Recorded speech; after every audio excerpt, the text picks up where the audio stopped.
Anglophone part of Cameroon and the security forces of the country were at loggerheads. A situation where one side is fighting for political and economic freedom, and the other side is fighting to maintain the status quo. Ladies and gentlemen, the situation was pretty much under control by the Cameroonian government until Captain Traoré demonstrated what all these countries have been missing in terms of leadership. Since 3 years ago, the president of Cameroon has tightened his security. And by tightening his security, I mean he has gone all out to clamp down on all possible groups of people that can threaten his rulership, particularly from the northwest and the southwest regions of the country, ladies and gentlemen. These are the places where English is spoken in the country. So, Paul Biya is cracking down on 4 major groups of people in Cameroon. He's cracking down on all opposition rallies and their party activities. He's cracking down on internal fractures within his own traditional support base. He's cracking down on any form of public criticism from the churches to civil society groups. And finally, he's also cracking down on the Anglophone regions where the main separatist groups reside. I'm talking about Ambazonia, where they are rising. It has therefore been an extremely difficult time for the people in these groups.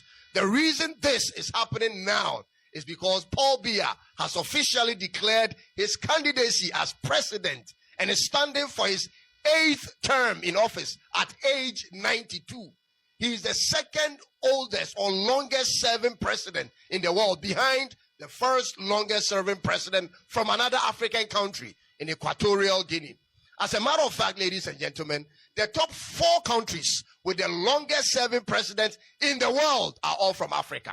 And the funny thing is, all these 4 countries have abundance of natural resources, but underdeveloped and poor. Currently, there is a lot of stop and search activities being conducted by the security forces in Cameroon. The media houses are completely censored, and in the last 24 hours, there have been partial internet disruptions in the northwest and the southwest Anglophone regions. Ladies and gentlemen, users in cities like Bamenda and Buea have experienced slow or unstable access to major platforms like WhatsApp, Facebook, and Twitter or X. In April of this year, for instance, the internet connection in the 2 Anglophone regions were cut off for 93 days, ladies and gentlemen, all because the national elections are scheduled for October 5th, 2025. And the government is doing all they can to keep the 92-year-old man in office. If Paul Biya is re-elected, ladies and gentlemen, he would serve until 2032, reaching the age of 99 during that term. Shockingly, Cameroon is the one country in the world with the longest serving term for a president. Each term in Cameroon is 7 years with an indefinite renewal, no term limits. This is insane, ladies and gentlemen.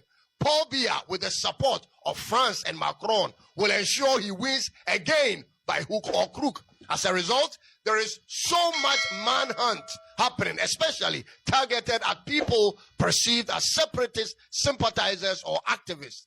Many youth have disappeared from the country. Many more are displaced. In fact, a Norwegian refugee council which operates in the country has labeled Cameroon as the world's most neglected displacement crisis, with over 3.4 million people needing help, ladies and gentlemen. But because the media and the internet is controlled, we don't get to hear all of these things. So the country completely is divided in 2. Cameroon is divided in 2. Those in the English-speaking part live in totally terrible lives compared to those in the French-speaking part. There is no job opportunities for you if you are from English-speaking regions in Cameroon. So far, the main opposition party, the